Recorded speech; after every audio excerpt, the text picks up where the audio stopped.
be back.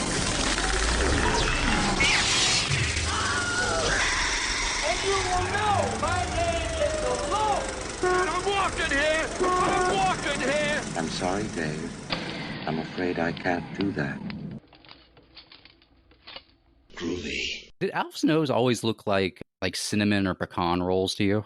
Oh, absolutely. I would always think pecan rolls. Yeah, it always kind of made me hungry. Whenever I see Alf to this day, I just kind of want to go get a pecan roll. Anyway, welcome to Box Office Pulp, your one-stop podcast for movies, madness, moxie, and tonight, Satan. Or as Kirk Hammett said in that one song from the Spawn soundtrack, Satan, Satan, Satan, Satan, Satan, Satan. It's actually an underrated soundtrack. But we're not here to talk about the Spawn soundtrack as much as I would like to. We are Cody-less for this one because he's actually possessed by Satan, and by that I mean he's drunk playing with Legos. We assume. But we are here to talk about the new movie from Vertigo releasing, starring Russell Crowe, and written and directed by Joshua John Miller and the team of The Final Girls, a bop favorite here, The Exorcism. That also features a primo David Hyde Pierce performance. Jump scare David Hyde Pierce. Like, you do not expect him to just slide into frame like that. Having aged, as we all have. I like to think he's the one who came up with the limp for his character. But we're probably going to launch into spoilers on this one pretty hardcore, because it's really hard to avoid if we want to talk about what's really fucking interesting about this movie, which is a whole lot. If you don't know who Joshua John Miller is, he is the son of Jason Miller, who, of course, famously played Father Karras in The Exorcist. And as The Final Girls had not autobiographical elements or anything, but was very much about his grieving process for his father and being able to watch his father in a famous horror film. This dives so much hardcore, or much more hardcore into that it is very much, I don't want to be hyperbolic and say that it's a therapy session as a film, but it feels very much like a therapy session as a film. Well, whenever I first began watching The Exorcism, I hadn't even put two and two together that Joshua Miller was Jason Miller's father. The whole time I'm just thinking, this was written by Homer from Near Dark. That's wild. And it wasn't until towards the end of the third act, when I was Googling the cast and crew, that I made that connection. And I was still thinking for 20 minutes, this is very much a script that is a writer working through some stuff. The point where I was honestly, if I could say this movie has an Achilles heel, I was disappointed when the supernatural showed up, because I could have watched just a simple character piece with these characters and exploring these themes. Yeah. I was reminded very much of, not to start off with the criticism, but just to get that out of the way as to why this movie is actually super worth talking about and seeking out. I was reminded of the Alan Moore quote about why he left Swamp Thing, which was he wanted to write very serious, ecological, environmental stories, but the muck monster kept getting in the way. And I felt that about Satan, or Moloch, I guess. I started to root for the movie not having supernatural elements, and those just being circumstantial and just appearing supernatural, and just really being about someone who's being re-traumatized and going through a lot of mental turmoil and starting to break down. Not to say that the Satan of it all wasn't fun, or not to say that it couldn't add to what the film was working at and what the film was saying. It very much could have, but it did feel like it was getting in the way of something that was a little bit more interesting than just some traditional spooks, because there is so, based on the marketing, I actually thought the movie might end up being tongue-in-cheek, if anything.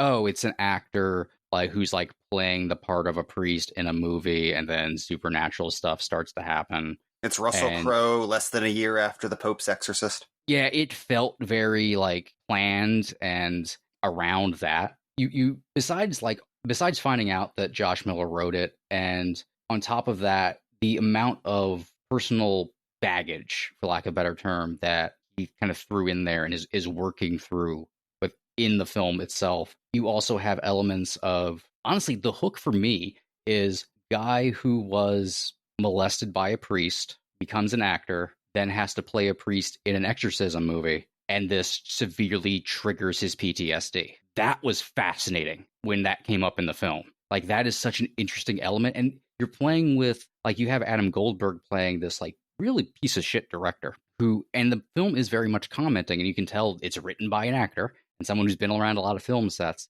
playing with the idea of, like, we like when actors bring their personal trauma to a role. Like, we all, like, I brought up with this, like, Robert Downey Jr.'s Iron Man, like, oh, he'd be great because he was an alcoholic. Never stopping to think, like, how weird it is that, like, you be re-traumatizing somebody by having them reenact elements of their trauma. And for him, it was like, you could see him, like, flinch when he just saw a priest outfit, and then he has to look at himself in a mirror wearing a priest outfit. Like, all of just that alone, like, supports the plot of a movie by itself.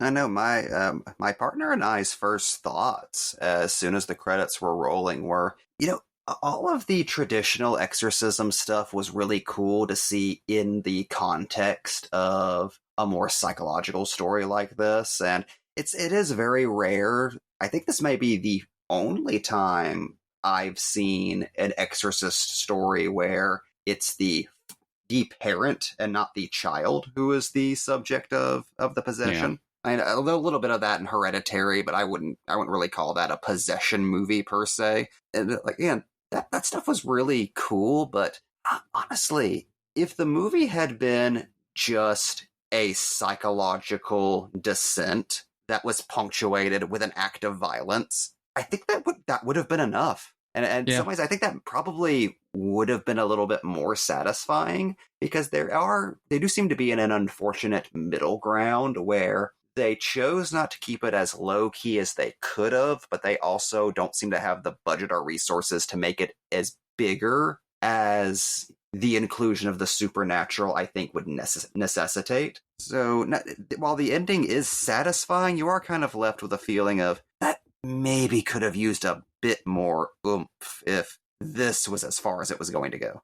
Yeah, it feels like it rushes to its conclusion, and not in a, like, storytelling beat sort of way, but just this is all they were able to do considering the constraints of trying to do something supernaturally that large on such a small scale. And for, like, the way they were going about it, which was very interesting, like having it take place on a film set and having, like, some roles reversed, and they're playing, like, a lot, like, with a lot of interesting imagery there at the end, and having essentially Russell Crowe's character Tony, like, pretty much, like, exorcising himself through battling a priest, essentially. And that, to a degree, is satisfying if you were going to include the supernatural, but it doesn't have the same oomph. It just kind of, like, it feels like it gets to a place and then starts to immediately, like, it truncates itself. Like, you go from point A to point C. Not that there even feels like something's missing. It's just boom, boom, boom, done.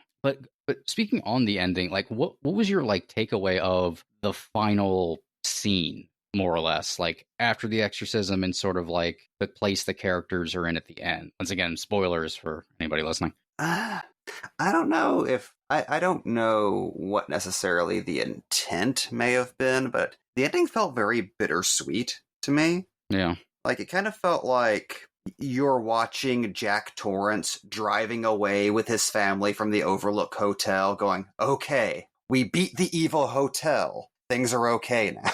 Yeah. It's like, yes, Crowe was able to temporarily exorcise this demon and get the very visceral catharsis of being able to murder a priest with his bare hands and get away with it. But there's something about how literal that catharsis is that makes it seem false and seem like the kind of catharsis that makes you feel like the work is done when you haven't actually grown at all. Yeah. Like, if this were a movie that were less smart, I could take the whole finale on its face and just be like, okay, well, the demon's gone and he was able to work out, his PTSD. He's gonna get sober for his daughter now. But in a movie that is this deliberate and this smart, you don't go for an ending like that Yeah, in a movie that's this deliberate and this smart, I feel like that's letting the character off way too easy to give him that convenient an out.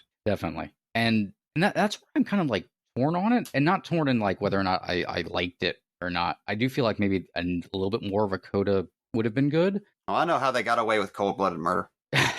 But at the same time, I don't know if they are ending purposely bittersweet. Like because there's a lot of visual communication that's going on during that last scene on top of Crowe's voiceover as he's talking to a priest. And it's hard to tell like what to glean from that information. Like he's saying that he and his daughter are better than they ever been, but she's like, it looks like she's emailing another copy of another draft of a script she wrote to him. And obviously some time's passed, her hair's different, clearly living in LA. But she has like this look like she's emailing it, but isn't really knowing if she's going to get a response. And I don't know if you're supposed to be kind of reading it that way. Like what he's saying and what's actually true are still kind of two different things. Like he hasn't completely conquered his demon. It's especially whenever you're dealing with a character whose demons aren't as narrowly defined as most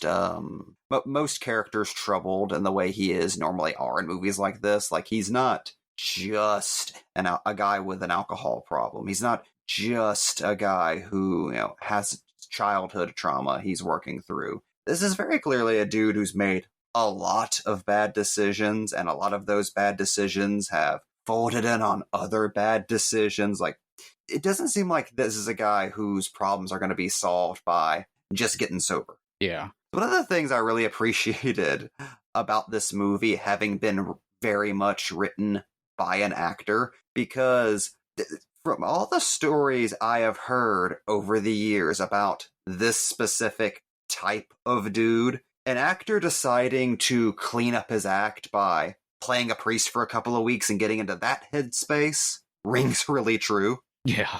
Okay, if I'm a superhero in my next movie, that will solve my marriage, I'm pretty sure. Mm-hmm. And one big thing that I want to commend the movie about, and there's actually a lot that it's weird, is I'm soft on a lot of aspects of the movie, like, but only because I feel like it could have really been something special, like on the level of, The Final Girls or something even more than that, if it was able to like stick its landing a little bit. But one of the things I love about it is Crowe's character. You have a guy who's done a lot of shitty things. And unlike a lot of portrayals of this, while characters will react to him very negatively, like his daughter, or people will talk about second chances and things like that, the movie itself is not painting him as good or bad. Yeah. It's showing you where all of these negative issues, like his alcoholism and the treatment of his family, where they all stemmed from. And you see him actively trying to get better. You see that he's on meds, the same meds I take, by the way.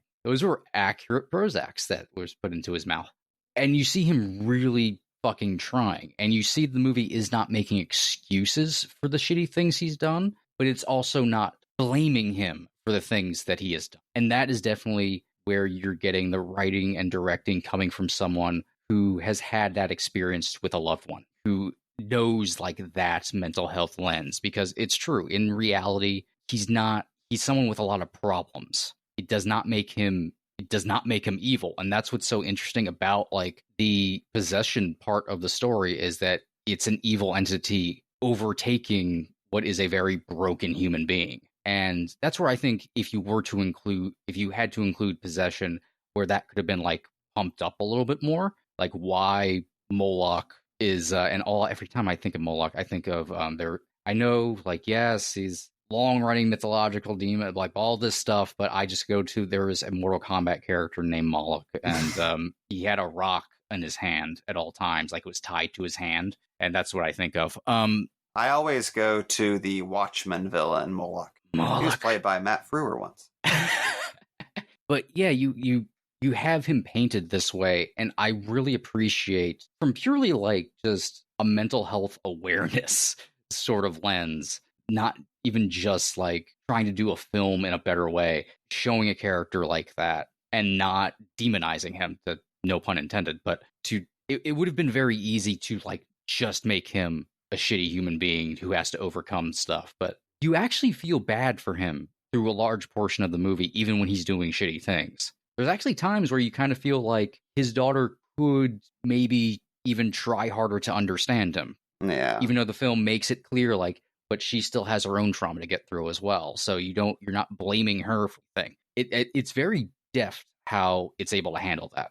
At the same time, Crowe also, it is very expertly communicated that that's probably a difficult dude to get to know and to get to open up, no matter how surface level friendly he is, which is something I was really kind of taken with, especially in the first act, is how both through Crowe's performance and through the screenplay, you capture something that I very rarely see in films about movies, which is the portrayal of acting as just a job. Yeah. And actors as people with a job to do. As it's kind of a go-to stereotype for actors that most of them are complete empty vessels. And I'm sure in a lot of cases that is true, but I think with a lot of those guys, it's the same thing you see in blue-collar guys who don't really know who they are, or don't really seem to have much going on upstairs unless they are at work. You put a job in front of them, and then they know who they are, and they know who to do. They know what to do. I think a lot of actors are like that, and you definitely get that impression from Crowe in this movie. Like, that is just a dude who needs a job to do. And he is somebody who is probably disassociated a whole great deal from the various traumas of his life. So what's inside of him, even he doesn't have access to. Like when he's running down, like in the scenes where he's running down his sins and the scenes where people are telling him his sins to his face to try to get a reaction out of him, they're sins of avoidance. They're going out on a bender while your wife is dying of cancer. They're not talking to your troubled daughter. Or you're crawling into a bottle whenever you should be working the only thing you're good at. Yeah. Which again, it's also a really interesting starting point for a possession movie. And particularly one about an actor, because, what is acting other than being somebody else, running away from who you are and just going into somebody else's skin and latching on to possession on top of that, which is literally someone coming in and walking around in your skin. And it was very cool to me that acting is portrayed as not bullshit, which it's weird. A lot of movies about making movies, actors are never artists, which is very strange to me. And it always comes across as bitterness to me on the writers. Yeah, it does. It's very weird much jocks versus nerd thing. It's always really transparent. Yeah, but this you actually see that no, like this dude breaks down lines. Like he breaks down what the character is. You see him and his daughter have serious conversations about like the script, and she's making fun of it, but he's taking it very like seriously. Like, no, I'm gonna figure this guy out, and the advice of like what is the meaning of the line, and that's what helps him memorize things. And seeing that coming up against Goldberg's bullshit method acting and bullying, which runs so counter to the very practical view of acting that you've seen up until that point. Which, again, this could have been just the entire movie, and I would have been fascinated. Yeah, there's so much interesting shit in here, and that's the steal of Joe Bob line, but the plot's got in the way in the story a little bit. But I actually really, the more time has passed since I watched it, the more the movie's grown on me, because there's so much to think about. Like, you can't stop thinking about what the movie gives to you, even if it doesn't quite stick the landing. I mean, it definitely doesn't, at least in my opinion. But there's so many different layers and levels to it. You can watch the film from various perspectives. You can watch it as like this father dynamic. You can watch it from like as acting and art form type of dynamic, like a mental health dynamic. There's a lot of different angles. You can watch it from the point of view of Crowe's character. You can watch it from the point of view of the daughter's character. Fuck, you can watch it from the point of view of Joshua Miller's perspective, which is probably the most interesting one you can take. Oh god, I was getting so many flashbacks to stories of the production of Exorcist 3. in those scenes where they're watching Crow just going, he doesn't even know the lines. Oh my God. We can't shoot around this. Like that stings, and that is seen as so awkward because you can tell that's just either a thing Miller saw himself or had reported to him a week later after it happened. Yeah, it feels very like viscerally personal. Both like you see scenes like on set where that's happening, and then you see like daily screening rooms and his daughter walks in and Goldberg's characters talking about having to like replace him and like shitting all over him. And it's like it's all done in such a specific way. It's clearly shit that's had to have been bouncing around his head ever since, like he had to have seen some of this stuff in person. Also, kudos to Crow for doing something which seems deceptively very easy, but is actually really fucking difficult. Being a mediocre actor convincingly. Yeah. Because everyone either is too vain to actually give a bad performance as a mediocre actor, or they go too hammy with it. But no, you totally buy that Crow in those scenes does not think that he's doing a very good job. Like, his character knows that he's blowing every scene he's in, but you can tell he's still trying. That's a hard thing to capture. Very, yeah. That's why it felt like there's a little bit of like meta with Crow playing that part, but man, it speaks to him, like his talent, because like you said, it is hard to get that across, but you can see that shit in his eyes during those scenes. Like, it's hard to convey that you don't know the lines you're saying, even though what you're saying is memorized from a script right now. And you see that he's trying to change it up every take, or he's trying not to like mumble through the part. And that's actually makes it more tragic, because you can kind of tell, like, this is guys who probably did have it at some point, and he knows like he's fucking up. Well, that's what makes the fact that this wasn't written for Crow so fascinating, because if you wouldn't have told me that, I would have just assumed, oh yeah, this is like very deliberately like, this is like a Nicolas Cage thing. Like, they met with Crow and they wrote the script based on like how he feels about his career and all that. Because this actor seems very much like an Earth 2 version of Crow who never met Ron Howard. Yeah. This is Russell Crowe if virtuosity was as far as the career went. Gotta do an episode on virtuosity one day. That's our tie-in with Gladiator 2.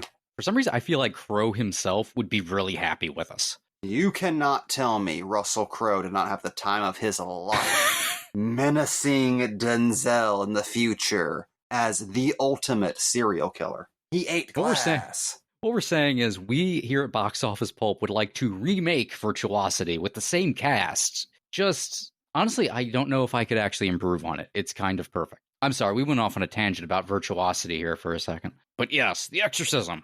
Honestly, I would say, for me, it would be a matter of, like, tempering expectations. And I usually don't like to say that, because anybody can watch a movie and, like, come away, like, glowing review, of course.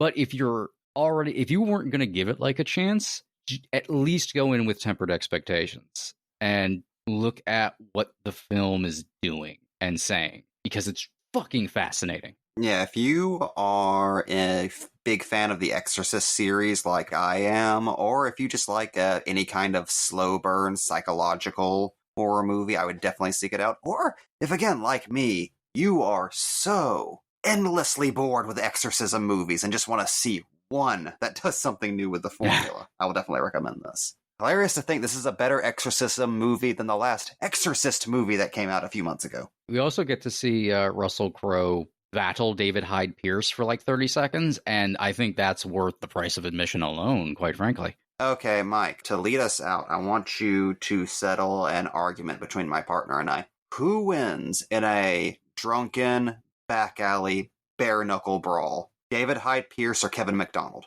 Ooh. Just two wet noodles slapping against each other in the darkness. I'm going to say Kevin McDonald. Reason being, David Hyde Pierce would refuse to fight back. He would just speak to you in that Abe Sapien voice of his. Which, I've seen David Hyde Pierce in many things beyond Frasier. Yet, it's either he sounds exactly like Niles in a role, or he sounds exactly like Abe. This was an Abe Sapien role. This was a very much an Abe Sapien role. I wish his character was on screen more purely for that reason. He was kind of a character from his own movie. Just kind of wanted to go follow around. He was playing the part that would go to David Cronenberg in a different era. Oh, God, you're right. My God, they're rebuilding the body of Christ. We also got to do an episode of Resurrection. But anyway, this has been Box Office Pulp. And if you, God help you, like this show, you can, of course, find us on all of the places fine podcasts can be found. And if you do, please rate and review us. It helps. If you just want to yell at us, that's fine. I'll take hate mail. Please, tell me I've been a bad boy. Send your letters to Mike Napier has been a bad boy, care of Box Office Pulp. Make sure you rub it across your, let's face it, balls before sending to me. I like the musk. You know, I'm making this joke, and as I'm making it, I'm like, somebody's going to do that, and it's going to ruin my life. Joke's on you. It's already ruined. Get the hell out of here. And like that, he's gone. Baby, I hear the blues are calling, tossed salad and scrambled eggs. Who the fuck eats tossed salad and scrambled eggs at the same time? I've always been very confused by that. This here show is brought to you by Zencastr, the all-in-one solution for podcasting that's easy as logging in and hitting record. With Zencastr, you get studio-quality sound up to 4K video right from your browser. No more worrying about unstable connections thanks to Zencastr's multi-layered backups that ensure you always have your recordings in the highest quality. But that's not all. Zencastr's post-production process makes you sound like a pro. It automatically removes those pesky ums and ahs and even those awkward pauses in conversation. If only it could remove those from my love life. But gone are the days of needing a bunch of different tools and services to create a podcast. Zencastr's complete platform lets you create, edit, and distribute your podcast all in one place, allowing you to easily publish to Spotify, Apple, and all other major destinations. So why wait? Start your podcasting journey with Zencastr today and experience the Zen of podcasting.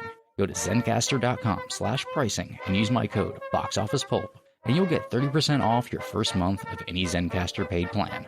I want you to have the same easy experiences I do for all my podcasting and content needs. It's time to share your story.